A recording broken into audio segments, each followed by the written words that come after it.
Hello बच्चों, कैसे हो आप लोग? अच्छे होंगे बेटा।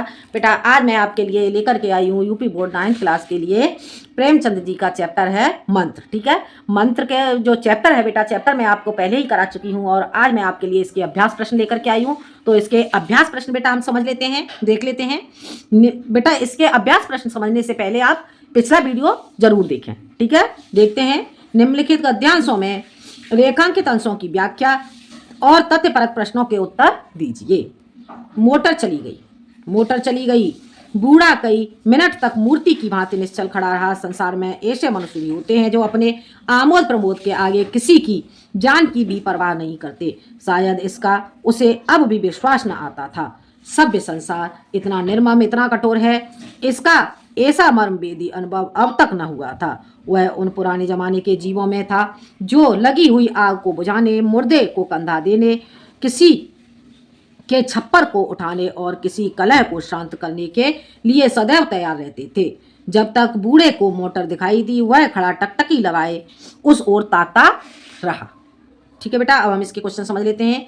प्रस्तुत गद्यांश के पाठ एवं लेखक का नाम लिखिए। तो इसके आंसर में लिखोगे बेटा प्रस्तुत गद्यांश का नाम, तो लिखोगे गद्यांश के पाठ का नाम। प्रस्तुत गद्यांश के पाठ का नाम हो जाएगा बेटा आपका मंत्र, और प्रस्तुत गद्यांश के लेखक का नाम प्रेमचंद। ठीक है बेटा, अगला क्वेश्चन, रेखांकित अंशों की व्याख्या कीजिए।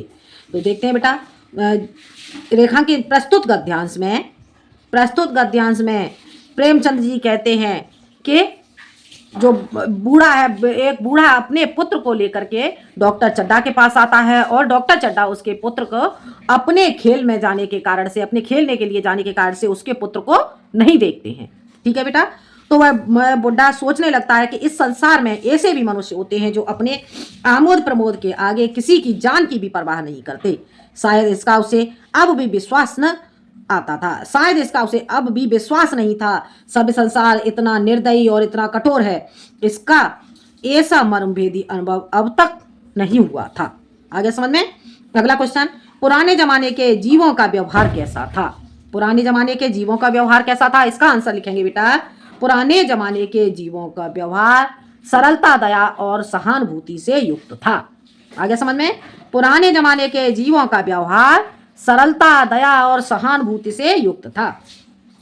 भगत को किस बात पर विश्वास नहीं हो रहा था? अगला क्वेश्चन आ जाएगा बेटा, भगत को किस बात पर विश्वास नहीं हो रहा था? तो इसका आंसर लिखोगे कि भगत को संसार में, भगत को किस बात पर विश्वास नहीं हो रहा था? संसार में ऐसे मनुष्य भी होते हैं जो अपने आमोद प्रमोद के आगे किसी की जान की भी परवाह नहीं करते। आगे समझ में, इस बात पर भगत को विश्वास नहीं हो रहा था। आगे समझ में। अगला क्वेश्चन, भगत के अनुसार सभ्य संसार कैसा है? भगत के अनुसार सभ्य संसार कैसा है? तो भरत के अनुसार सभ्य संसार निर्मम और कठोर है। आगे समझ में।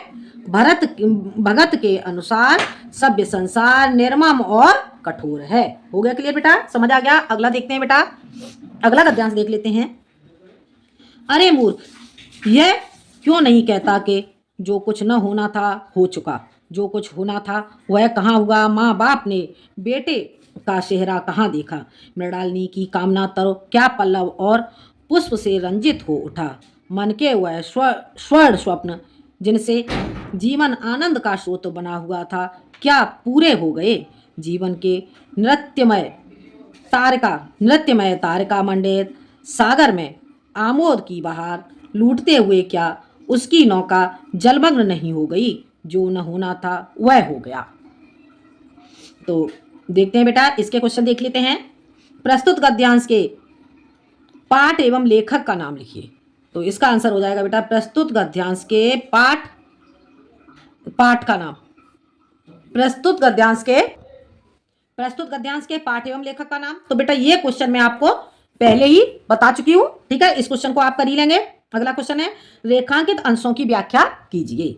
तो इसमें लिखेंगे बेटा, मृणालिनी का कामनातर, मृणालिनी का अर्थात मृणालिनी का कैलाश के साथ विवाह करने का जो स्वप्न था, वह स्वप्न कामना रूपी वृक्ष के पल्लव, पत्तों और पुष्पों से सजा रंजित हो उठा, अर्थात सजा हुआ दिखाई देने लगा। मन के वह स्वर्ण स्वप्न जिनसे जीवन आनंद का स्रोत बना हुआ था क्या पूरे हो गए?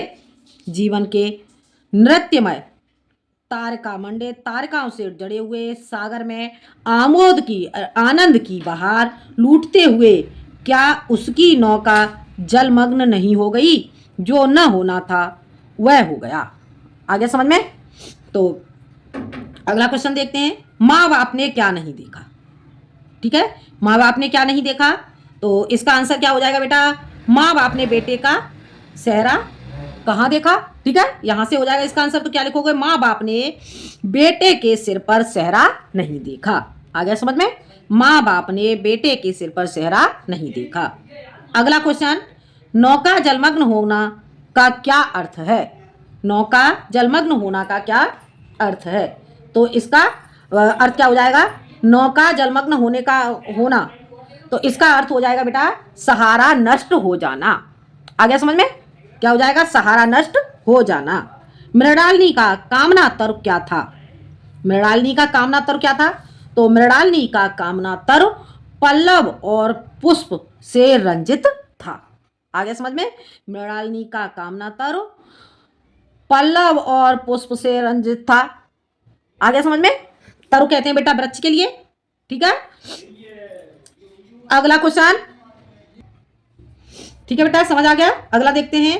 वही हरा भरा मैदान था, वही हरा भरा मैदान था, वही सुनहरी चांदनी एक निःशब्द संगीत की भांति प्रकृति पर छाई हुई थी। वही मित्र समाज था, वही मनोरंजन के सामान थे, मगर जहां हास्य की ध्वनि थी वहां अब करुण क्रंदन और अश्रु प्रवाह था। देखते हैं बेटा, हम इससे गद्यांश को देख लेते हैं। उपर्युक्त गद्यांश का संदर्भ लिखिए। तो इसका संदर्भ बेटा हम कैसे लिखेंगे? प्रस्तुत गद्यांश हमारी पाठ्यपुस्तक हिंदी के प्रेमचंद्रकृत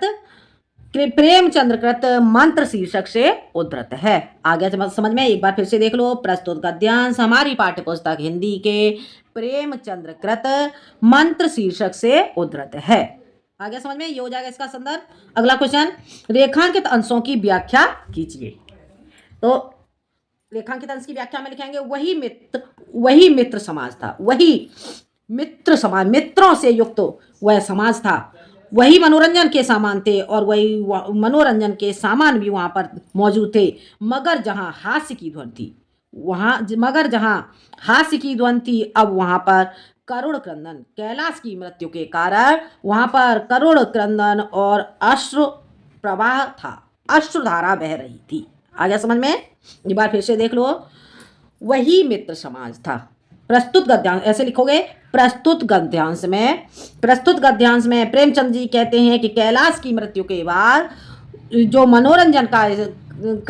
मनोरंजन का समारोह था उस स्थान पर अब वही मित्र समाज था, वही मनोरंजन के सामान भी थे, मगर जहां हास्य की ध्वनि थी, परिहास की ध्वनि थी, अब वहां पर करुण क्रंदन और अश्रु प्रवाह था, क्योंकि सर्पदंश के कारण से कैलाश का जीवन खतरे में था। आ गया समझ में? अगला क्वेश्चन, प्रकृति पर क्या छाई हुई थी? तो देखते हैं बेटा इसका आंसर कहां से मिल जाएगा। प्रकृति पर सुनहरी चांदनी छाई हुई थी। आगे समझ में? प्रकृति पर क्या छाई हुई थी? प्रकृति पर सुनहरी चांदनी एक निःशब्द संगीत की भांति छाई हुई थी। या फिर ऐसे लिख सकते हो, प्रकृति पर सुनहरी चांदनी छाई हुई थी। आगे समझ में? हो गया क्लियर? अगला गद्यांश देख लेते हैं बेटा। अगला गद्यांश देखते हैं। वह एक जड़ी कैलाश को सुंघा देता, इस तरह न जाने कितने घड़े कैलाश के सिर पर डाले गए और न जाने कितनी बार भगत ने मंत्र फूका। आखिर जब उषा ने अपनी लाल लाल आंखें खोली तो कैलाश की भी लाल लाल आंखें खुल गईं। एक क्षण में उसने अंगड़ाई ली और पानी पीने को मांगा। डॉक्टर चड्ढा ने दौड़कर नारायणी को गले लगा लिया। नारायणी दौड़कर भगत के पैरों पर गिर पड़ी और मृणालिनी कैलाश के सामने आंखों में आंसू भरे पूछने लगी, अब कैसी तबीयत है? ठीक है बेटा, देखते हैं हम इसके क्वेश्चन देख लेते हैं। उपर्युक्त गद्यांश का संदर्भ लिखिए। ठीक है, तो इसका संदर्भ कैसे लिखोगे? इसका संदर्भ मैं पहले ही बता चुकी हूँ। ठीक है, एक बार फिर से देख लेते हैं। प्रस्तुत गद्यांश हमारी पाठ्यपुस्तक हिंदी के प्रेमचंद्रकृत मंत्र शीर्षक से उद्धृत है। आगे बेटा समझ में? अगला क्वेश्चन, रेखांकित अंशों की व्याख्या कीजिए। तो यहाँ देखते हैं, आखिर जब उषा ने अपनी लाल लाल आंखें खोली, आखिर जब जब उषा ने अर्थात जब प्रातःकाल के सूर्य ने अपनी लाल लाल आंखें खोली, उसी समय कैलाश की भी लाल लाल आंखें खुल गईं। एक क्षण में ही उसने अंगड़ाई ली, अर्थात किसने? कैलाश ने। एक क्षण में ही कैलाश ने अंगड़ाई ली और पीने के लिए पानी मांगा। डॉक्टर चड्ढा ने दौड़ करके अपनी पत्नी नारायणी को गले से लगा लिया। आ गया समझ में? अगला क्वेश्चन, आंखें खुलते ही अंगड़ाई लेते हुए कैलाश ने क्या मांगा? इसका आंसर क्या लिखोगे? आंखें खुलते ही अंगड़ाई लेते हुए कैलाश ने पानी मांगा। ठीक है, आंखें खुलते ही अंगड़ाई लेते हुए कैलाश ने पानी मांगा। आ गया समझ में? अगला क्वेश्चन देख लेते हैं बेटा। अगला गद्यांश है, लास्ट गद्यांश है ये। चड्ढा रात को मैंने नहीं पहचाना, चड्ढा रात को मैंने नहीं पहचाना, पर जरा साफ हो जाने पर पहचान गया। एक बार यह एक मरीज को लेकर आया था। मुझे अब याद आता है कि मैं खेलने जा रहा था और मरीज को देखने से इनकार कर दिया था।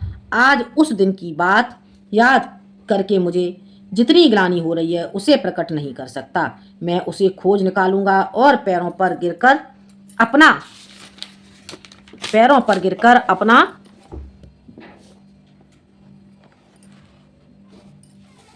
अपराध क्षमा कराऊंगा। वह कुछ लेगा नहीं यह जानता हूं। उसका जन्म यश की वर्षा करने के लिए हुआ है।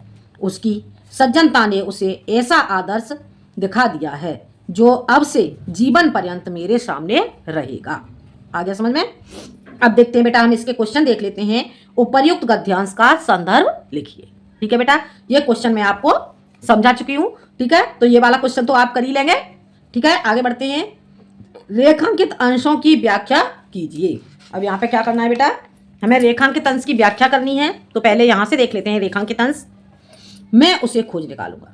प्रस्तुत गद्यांश में प्रेमचंद जी कहते हैं कि डॉक्टर चड्ढा कहते हैं कि मैं उस अर्थात उस भगत को, डॉक्टर चड्ढा कहते हैं कि मैं उसे खोज निकालूंगा, मैं उसे ढूंढ ही लूंगा और उसके पैरों में गिरकर अपना अपराध क्षमा कराऊंगा। मैं उसके पैरों में गिर करके अपना अपराध क्षमा कराऊंगा। वह कुछ लेगा नहीं। डॉक्टर चड्ढा कहते हैं कि मैं जानता हूं कि वह कुछ लेगा नहीं। उसका जन्म यश की वर्षा करने के लिए हुआ है।